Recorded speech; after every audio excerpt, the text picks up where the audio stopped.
नमस्कार, स्वागत है आपका अपने परिवार तीव्र शिक्षा में। जो लोग बिहार सुपर टेट देने वाले हैं वो इस चैनल से जुड़कर अपनी तैयारी कर सकते हैं। आज हम मनोविज्ञान स्पेशल 1500 प्रश्न उत्तर संग्रह का पार्ट 8 पढ़ेंगे, जो क्वेश्चन नंबर 211 से शुरू होता है। इससे पहले 210 क्वेश्चन करा दिए गए हैं। आप प्लेलिस्ट में जाकर बाकी के वीडियो देख सकते हैं। आगे बढ़ने से पहले अगर आपने हमारे चैनल को लाइक सब्सक्राइब नहीं किया हो तो कृपया इसे लाइक सब्सक्राइब अवश्य कर लें। चलिए शुरू करते हैं। हमारा पहला प्रश्न, व्यक्तिक विभिन्नता का क्या अर्थ है? व्यक्तिक विभिन्नता का अर्थ, कोई दो व्यक्ति शारीरिक मानसिक योग्यता और संवेगात्मक दशा में समान और एक जैसे नहीं होते हैं। ठीक है, इसी को ही व्यक्तिक विभिन्नता कहते हैं। कोई भी दो व्यक्ति एक जैसे नहीं होते हैं, चाहे वो शारीरिक रूप हो या मानसिक रूप हो या उनके कोई भावनात्मक रूप हो। ठीक है, सभी लोग अलग अलग कहते हैं, तो यही व्यक्ति विभिन्नता है। नेक्स्ट क्वेश्चन, पावलोव ने सीखने के अनुबंधन प्रतिक्रिया सिद्धांत का प्रतिपादन डैश पर प्रयोग करके किया था? किस पर प्रयोग करके किया था? पावलोव का कुत्ता, हम लोग पढ़ते हैं ना, तो पावलोव ने कुत्ते पर प्रयोग किया था। नेक्स्ट क्वेश्चन, शिक्षा का समान अवसर का अर्थ क्या है? बताइए, शिक्षा का समान अवसर का अर्थ क्या होता है? एक बच्चे को ऐसी शिक्षा प्रदान करनी चाहिए जिससे उसके भावी व्यावसायिक जीवन के लिए सबसे उपयुक्त हो, है ना। इसी को बोलते हैं शिक्षा का समान अवसर। ठीक है, नेक्स्ट क्वेश्चन, हावर्ड गार्डनर का बुद्धि का सिद्धांत किस पर बल देता है? हावर्ड गार्डनर का बुद्धि का सिद्धांत प्रत्येक व्यक्ति की विलक्षण योग्यताओं पर बल देता है। ध्यान रखिए फिर से, हावर्ड गार्डनर का बुद्धि का सिद्धांत प्रत्येक व्यक्ति की विलक्षण योग्यताओं पर बल देता है। आगे बढ़ते हैं, प्रतिभाशाली विद्यार्थी हैं। जो प्रतिभाशाली विद्यार्थी होते हैं वो अपसारी चिंतन करते हैं। अपसारी चिंतन का मतलब बहुत सारे तरीके से, ठीक है, जैसे संरचनात्मक कार्य होते हैं वैसे ही अपसारी चिंतन, ठीक है, एक तरीके से नहीं। और अभिसारी का मतलब किसी एक, जिसका आंसर, जिसका सिर्फ एक ही रास्ता हो। ठीक है, तो प्रतिभाशाली लोग क्या करते हैं, बहुत सारे तरीकों से चिंतन करते हैं। तो ऑप्शन बी, अपसारी चिंतक करते हैं। ठीक है, नेक्स्ट क्वेश्चन, विद्यालयों को किसके लिए व्यक्तिक विभिन्नताओं को पूरा करना चाहिए? किसके लिए बताइए? व्यक्तिक विभिन्नता, अभी एक क्लास में जाइए, उसमें कई तरीके के लोग मिलेंगे, कई तरीके के बच्चे आएंगे, कई घरों से आते हैं, कई प्रकार के होते हैं। तो हम लोगों को एक क्लास में ये व्यक्ति विभिन्नता क्यों रखना चाहिए? इससे यह समझने के लिए कि क्यों शिक्षार्थी सीखने के योग्य या अयोग्य हैं। जब सभी तरीके के लोग होंगे तो पता चलता है ना, कौन सा बच्चा कैसे सीखता है, कौन सा कैसे नहीं सीख पा रहा है, हमें उसके लिए क्या करना चाहिए। इसीलिए हम लोगों को क्या करना चाहिए, क्लास में व्यक्ति विभिन्नता रखनी चाहिए। ठीक है, और ऑलरेडी होती हैं। आगे बढ़ते हैं हम, निम्नलिखित में से कौन सा बुद्धि के मापन में प्रयोग नहीं किया जा सकता है? ठीक है, देखिए, बुद्धि के मापन का प्रश्न का उत्तर देने में लगने वाला समय, इससे क्या होता है, बुद्धि का प्रयोग किया जाता है। हाँ, कुछ लोग जल्दी उत्तर देते हैं, कुछ लोग देर से। विद्यार्थी की अनुकूलन क्षमता, हाँ, ये भी अपनी बुद्धि पर ही डिपेंड। क्या नहीं किया जा सकता है, ये विद्यार्थी की शिक्षक का ध्यान आकर्षित करने की योग्यता। ठीक है, अगर कोई विद्यार्थी शिक्षक का ध्यान आकर्षित करता है, ठीक है, तो ये इससे उसकी बुद्धि का मापन नहीं किया जा सकता है। बाकी अगर वो जल्दी आंसर दे देता है, वो क्लास में मतलब कोई भी परिस्थिति हो वो अपने आप को अनुकूलित कर लेता है, या फिर जो भी उसके प्याजे के अनुसार जो भी कार्य बताए गए हैं वैसा कर लेता है, तो वो बुद्धि का आकलन उससे बालक का हो जाता है। नेक्स्ट क्वेश्चन, निम्न में से कौन सा मूल्यांकन का प्रकार नहीं है? मानक, ठीक है, बाकी निर्माणात्मक मूल्यांकन, योगात्मक मूल्यांकन और CCE मूल्यांकन, ये 3 मूल्यांकन होते हैं।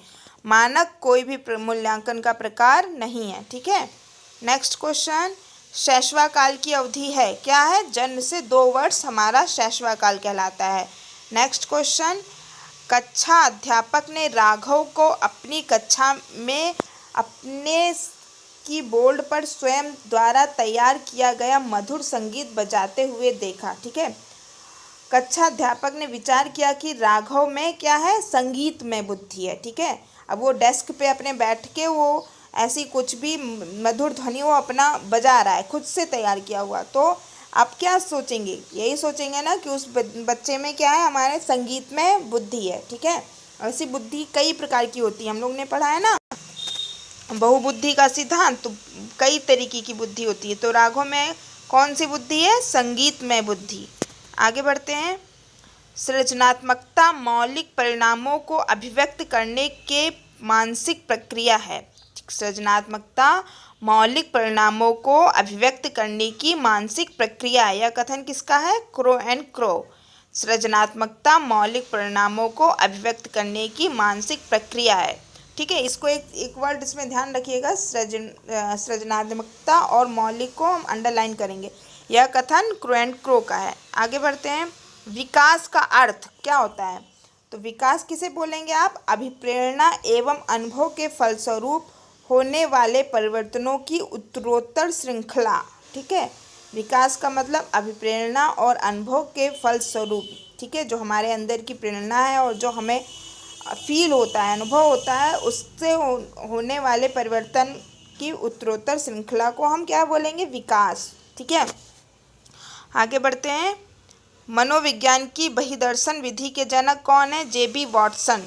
बहिर्दर्शन विधि के जनक जे.बी. वॉटसन। नेक्स्ट, शिक्षा मनोविज्ञान ने स्पष्ट व निश्चित स्वरूप कब धारण किया, यह 1920 में। ठीक है, इससे पहले दर्शन शास्त्र का पार्ट था, तो इसने क्या किया, इस शिक्षा मनोविज्ञान ने स्पष्ट व निश्चित स्वरूप 1920 में धारण किया। आगे बढ़ते हैं।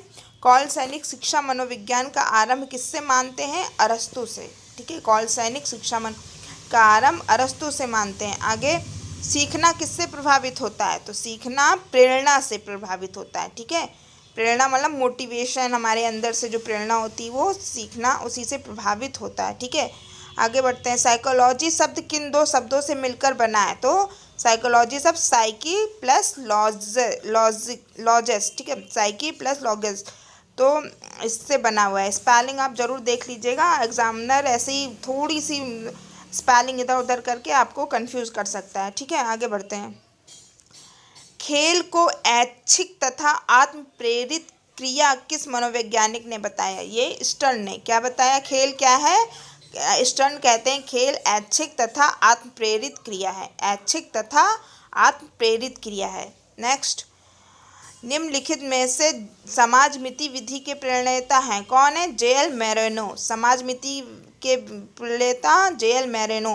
बार बार रिपीट कर रहे हैं ताकि आपको एक बार में ही याद हो जाए। ठीक है, समाजमिति विधि के प्रणेता जे.एल. मैरेनो।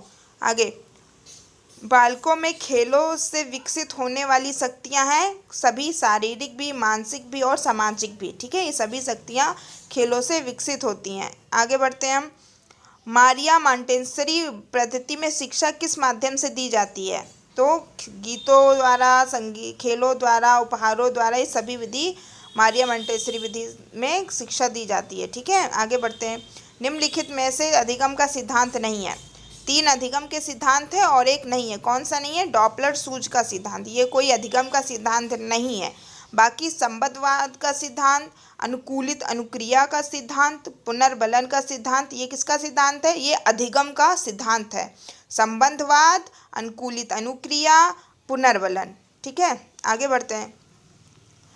वह प्रथम अमेरिकी मनोवैज्ञानिक जिसने पशुओं पर सर्वप्रथम प्रयोग किया, किसने किया सर्वप्रथम प्रयोग पशुओं पर, थॉर्नडाइक। ठीक है, मनोवैज्ञानिक कौन है, वो थॉर्नडाइक, जिसने पशुओं पर सर्वप्रथम प्रयोग किया। ठीक है, आगे बढ़ते हैं।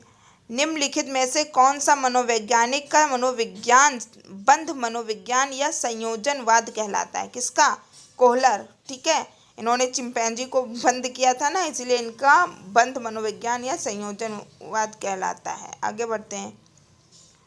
गेस्टाल्ट के सिद्धांत का शिक्षा में अनुप्रयोग है, क्या है, सभी। देखिए, गेस्टाल्ट ने शिक्षा में कैसे अनुप्रयोग किया, स्थिति का स्पष्ट संगठन, अधिगम स्तर के अनुकमल परिस्थितियों का निर्माण, मतलब अधिगम स्तर के अनुकूलन परिस्थितियों का निर्माण स्वक्रिया द्वारा खोज हेतु प्रोत्साहित किया। ठीक है, स्थिति भी स्पष्ट की और क्या बोलते हैं उसके अधिगम के स्तर को, मतलब कि सीखने के स्तर कैसी परिस्थितियां हैं उसका भी निर्माण किया और खुद करने को भी प्रोत्साहित किया। ये ऐसा गेस्टाल्ट वर्ड है, तो ये सभी आंसर होंगे।